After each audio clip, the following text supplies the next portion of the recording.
Hey everybody. Yep, you're right. I'm kind of all fixed up today. All right. Well, I'm working on getting my classes up for Udemy, so I've got them partially fixed. And so for my lectures and stuff, I kind of have to look, like a teacher.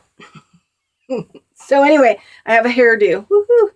All right. So I wanted to talk today about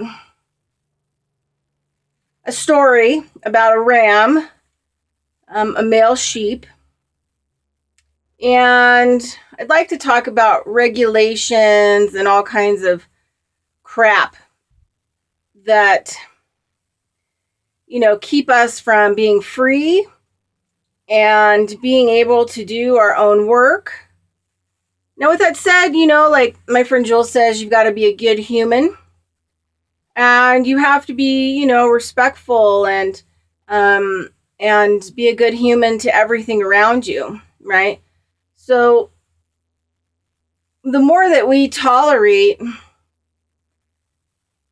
regulations and, some of the bullshit education that you have to be able to do consulting in a field or medicine in a field or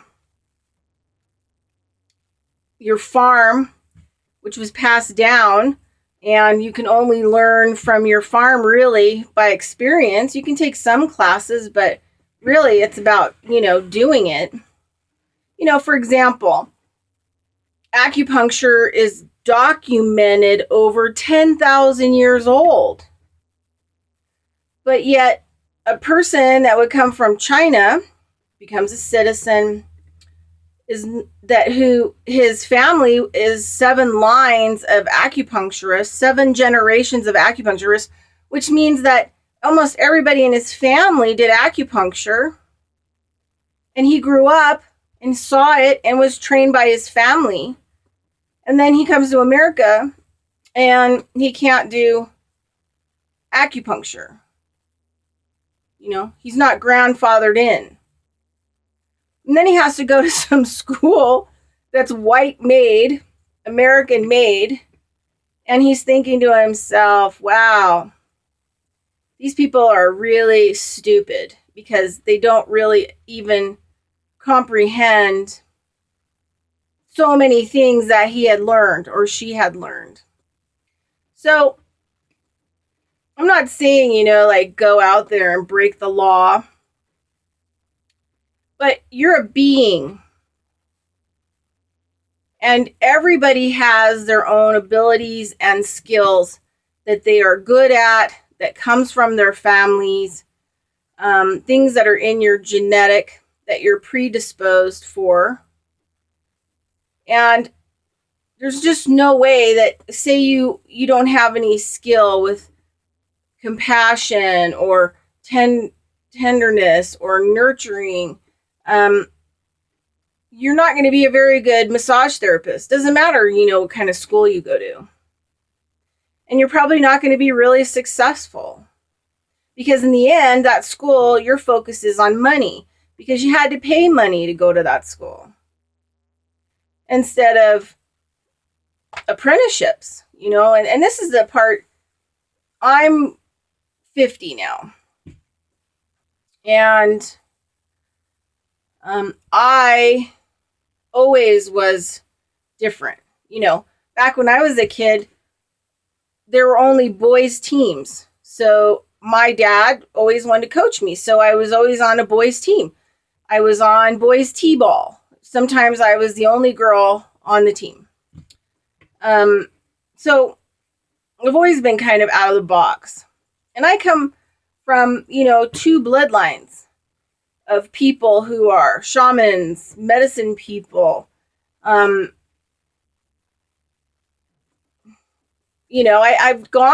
taken classes. I've, added on, and I've done a lot of apprenticeships with amazing people. And I've done some pretty heavy, personal spiritual work as well.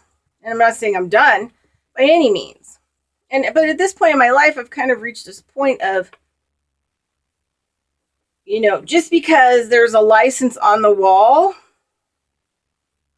And I agree, there are bad people out there doing bad things. If you're going to have a surgery or some kind of major dental situation, you may, you have to have a tooth pulled or something like that. You may want to go to a surgeon. But before things get that bad, there are so many other things that you can do before it ends up in a surgery or before it ends up in a catastrophic situation. Just trying to fix this. It's not being very fixable. Okay, so there's already things out there that you could use to actually work with me. That you could actually use and benefit from people who, may be like myself. And so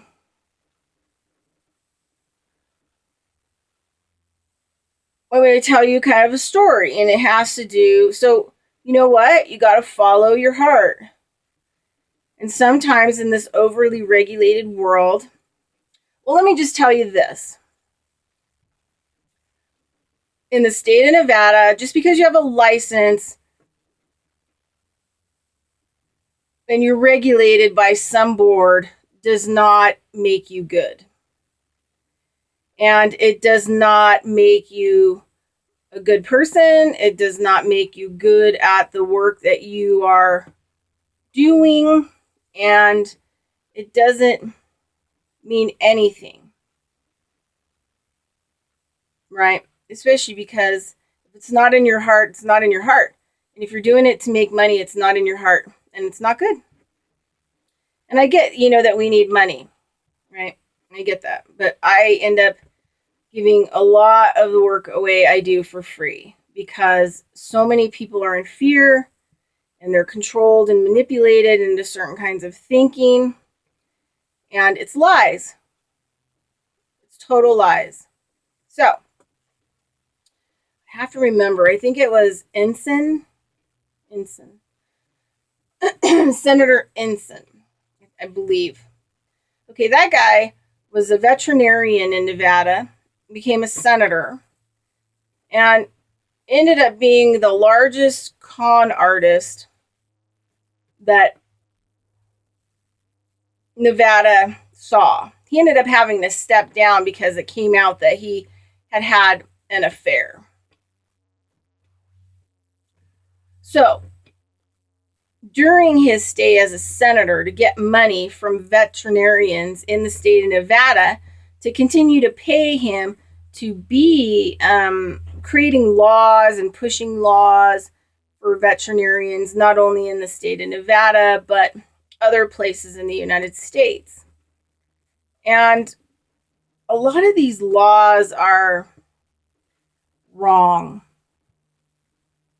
Completely and totally wrong. People that have farmed for a long time or ranched or done cattle or, come from the old schools, they work kind of different with the different kinds of energy and forcing them into a mainstream situation. So, first of all, Reid and Ensign got so many farmers across Nevada, especially northern Nevada. They lied to them. They got them to sign contracts to give up most of their water. They got paid for it. But in these contracts, it would say things, and they would tell them, you have to realize, like, some of the ranchers and farmers and people, cattle people and horse people, are uneducated. But it's probably a good thing because they understand how things work. How things really work. Like, you have to feed things. You have to take care of things. You have to nurture things. You're responsible. So, Ensign and Reid stole all the water. And so then a lot of these farmers were told that they'd still get like 2 cubic feet, I don't know, annually or monthly or whatever it was, annually, for, their crops and their animals and all kinds of stuff. Well, after 2 years, they stopped giving them any kind of water. And what's more horrible about this is that all the ditches that the water went down had like 400-year-old cottonwood trees in a town that I grew up in, Fernley, Nevada. It was lush when I was growing up. It was pasture. Everybody pretty much farmed or ranched. I mean, grew up around horses and on horses and, just kind of, it used to be, a cowpoke town. Now it's like Methville. And I contribute it to because everything dried up and turned back to sand. And after hundreds of years of, creating grassland and pasture and all this other stuff, you can't get that back once it dries up. And there's no ditch water. And more horrific, we used to dove hunt and stuff on what's called the canal when it was public water. And it had lots of cottonwoods and trees and habitat, and a lot of, birds and animals lived along it. Now you go out there, there's like not one living thing down that whole area ditch. It horrified me to see the difference. No trees now, less animals, less habitat, just horrific. So those kinds of things happened. So a lot of these people who've passed these laws and created these, regulations and legislations I'm going to get mad, sorry, are complete and total fraud, illegal, circumventing the public opinion, and criminals.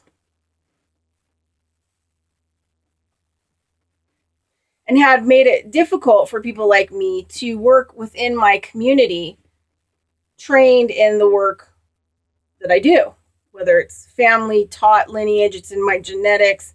I went to some schools for it, did apprenticeships, blah, blah, blah, blah, blah, right?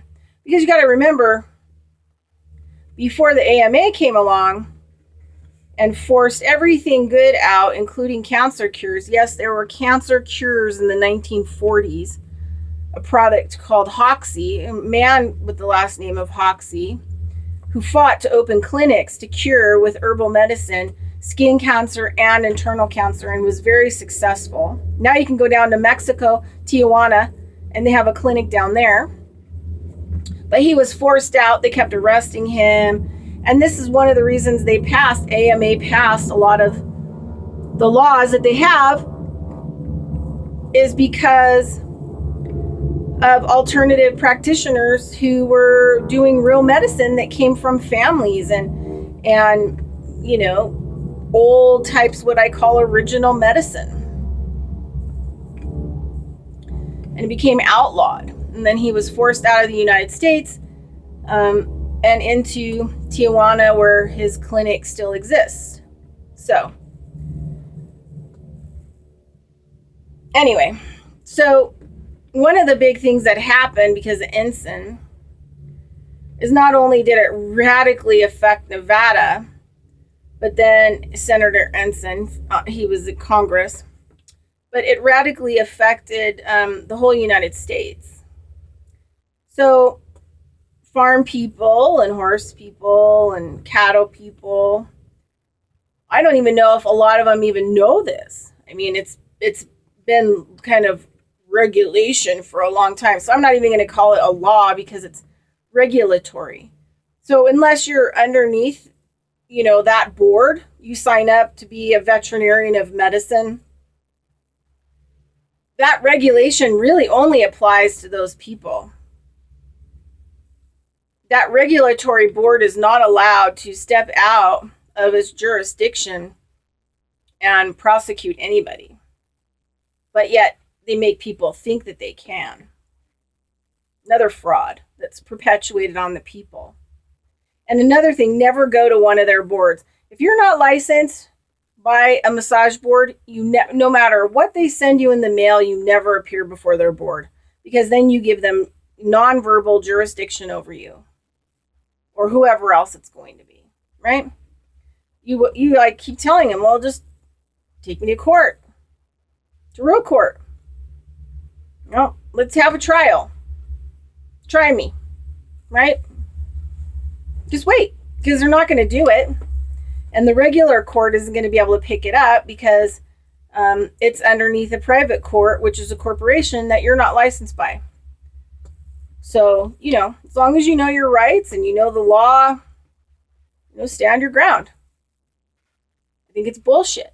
All these things have put so many of us out of work, discredited us, and, torn my life apart. A lot of the reason I live in my van now is because of the state thought that it could come after me and destroy me. And it did. It discredited me. I went from a, private practice of seeing, 5 to 6 people a day, 6 days a week sometimes, to now I just have a few clients and a lot of the clients I've had like over 25 years. And then I've worked on their kids, and then now I see their grandkids sometimes when they need a little help and assistance. And I'm still educating these people, about health and nutrition. And it takes a while sometimes for people to change their diet. And so I've got to stay in the education to keep educating them. And this is the other thing too. You know how many people now I'm doing consulting online, healthcare consulting, nutritional consulting, and energetic medicine consulting. Now, I get people who are in the healthcare industry who are hearing about me, who, I'm doing consultations with, who are shocked about how they've been lied to, the education that they got, and how awful of an education it was, especially in the medical field. And I'm helping them to actually turn their health around, one step at a time, and also trying to help them understand what type of diseases they have. A lot of people are completely 100% misdiagnosed, and it's because of regulations. Doctors in Western medicine do not, or allopathic medicine, never draw their patient's blood. That's a problem. And nurses don't like to draw blood. So you have the phlebotomist, and the phlebotomist is barely making any money. The phlebotomist lab assistant, lab person. And when they read your blood, they only read the cell. They don't read the microbes under the cell that show the underlying issues of why the cell is mutating in the way that it is. So alternative doctors that do dark field hematology, this is what they study, is the microbe that's under the cell. And then they can help you clean up the different levels, and then it will restore the cells. So, Western medicine, and we're just talking about veterinarian and Western medicine right now. So,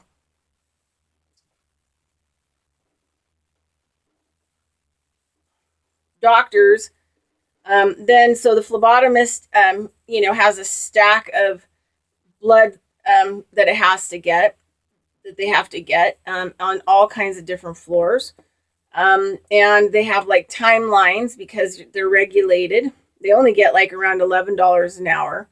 They work their butts off. I've never seen so many people when I was in, the healthcare deal, that all had lupus, MS, fibromyalgia, chronic fatigue. I'm like, you guys are spreading it. I mean, how in the heck is this stuff spreading? Predominantly doctors, nurses, phlebotomists, these people in the hospital are all seriously, seriously sick per capita. Just shocks the heck out of me. And so then, so the phlebotomist takes the blood. There's like a 15 to 20% chance that the blood is mislabeled, wrong person. But yet it still gets processed and it gets sent down a chute to the lab, to the processing area.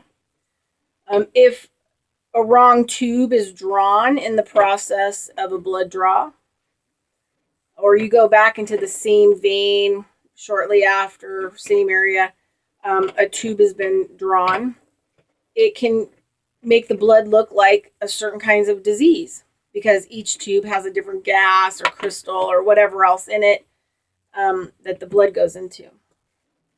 So a lot of things can go wrong. So now with just the phlebotomist end, now we're up to like, a 40 or 50% chance of misdiagnosis by mislabeling and drawing blood in the wrong way, right? Drawing the blood with the rainbow in the wrong tubes in the wrong order.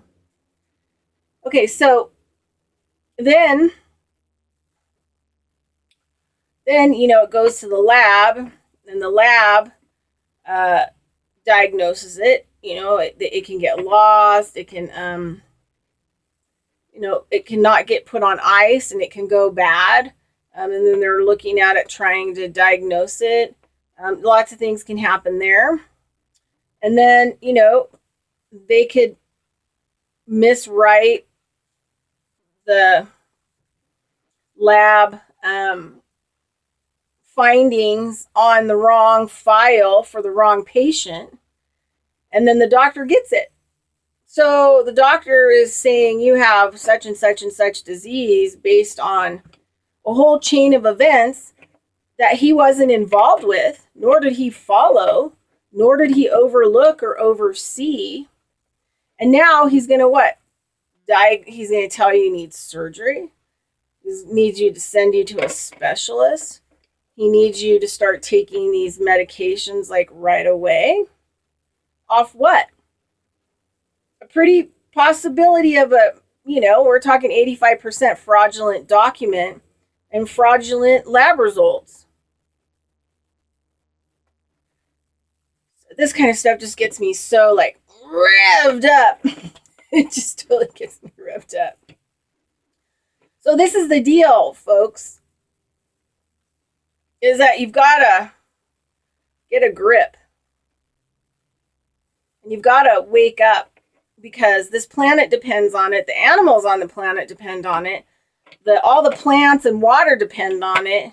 Your health and your family's health depend on it. Yeah. So don't just blindly and faithfully go along with things that you don't really know anything about. And what was America really founded on? America was founded on people like me that educated themselves, that learned things, that were producers producing something for the community and help and aid and were there in the community, never asking for anything, pulling yourself up by your own bootstraps. Out of all the people that should be put out of business, I'm not one of them. Because everything that I've created is my body of work. And it has extended over a lifetime, right? Something that you could never go to school for, ever. And never have an understanding for, ever. So I'm the last person that these, boards and government and state and all these different people should have put out of business. I'm the American that takes care of themselves. Never relying, always paying my bills, always. Always paid for all my education, whether it was CEUs or it was college credits or apprenticeships. And, in some cases I had to uproot where I was living, move a considerable distance to study with the people that I studied with, figure out financially how to stay there. Sometimes living out of my car while I get the education that I need, because I can't get it in the mainstream.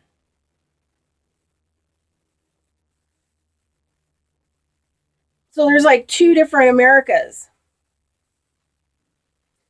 And we need to really fight for our rights because they've been regulated away. So this last part, and then I'm going to have part two, the male ram, the male sheep ram story is going to come after. So Ensign decided, to secure all this money federally from the veterinarians and the veterinarian, lobbyists and all these other organizations that deal with veterinarians. They decided to pass all these laws, and I don't know how extensive these laws are. But number one, they basically are telling you that you're not allowed to touch animals unless you're a veterinarian. The one that really, really disturbed me, okay, farmers and ranchers and, cattle people and horse people, they don't have tons of money, most of them. They're good people. They're good humans. They take care of the land and they take care of the animals in a good way. They don't have a lot of money to call a vet every time something goes wrong with their animals. So they have to rely on what people are going to think is folk medicine, herbal medicine, people in their community, or other farmers and ranchers and people that may have insight to help them with their animals, because they can't afford to keep calling the vet all the time. It's going to put them out of business. The other thing, too, is that they made a law making it a level 2 felony to float your own horse's teeth. Do you know how many cowboys and old school people I know in Nevada who not only, did the dental work on their horse's teeth, that's floating their teeth. They do the dental work on them. But some people have been trained like 5 or 6 generations on how to properly do it. Way more education than you could get in a school. I'm not saying if you don't have the money, but these are things, I think a friend of mine had her horse's teeth floated. It was like $180, $200. That's a huge expense.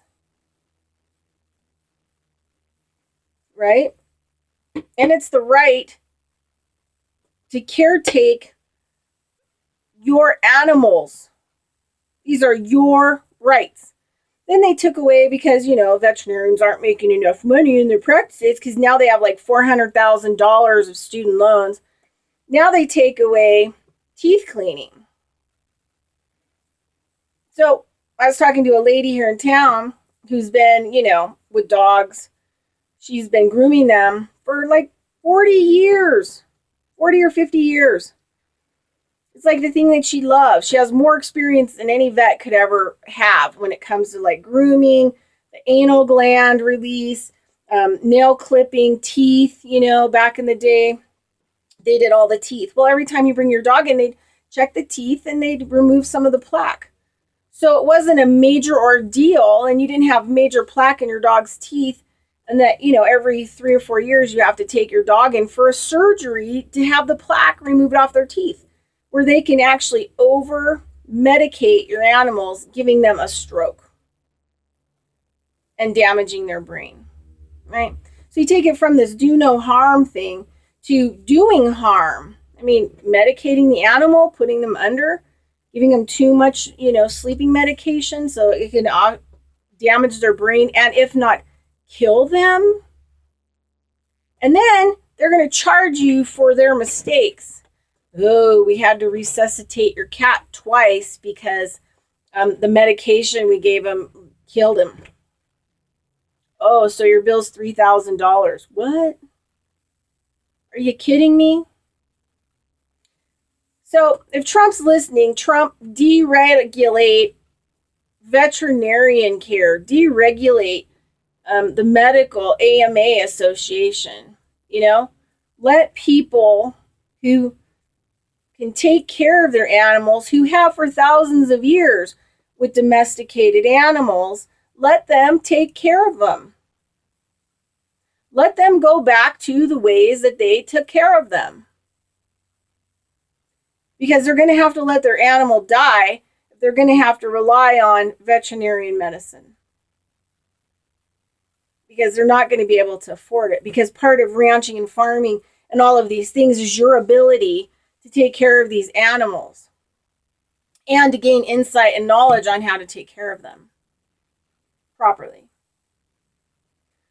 So we have just been hook, line, and sinker stolen from, regulated away from, put out of business on so many different levels. And I just wanted to say that. So now I'm going to go to part 2.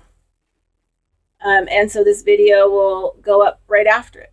All right, Conscious of Economics, Bridgelian Dolgoff, and Conscious of Economics and Urban Farm Project YouTube channel. Thanks for listening.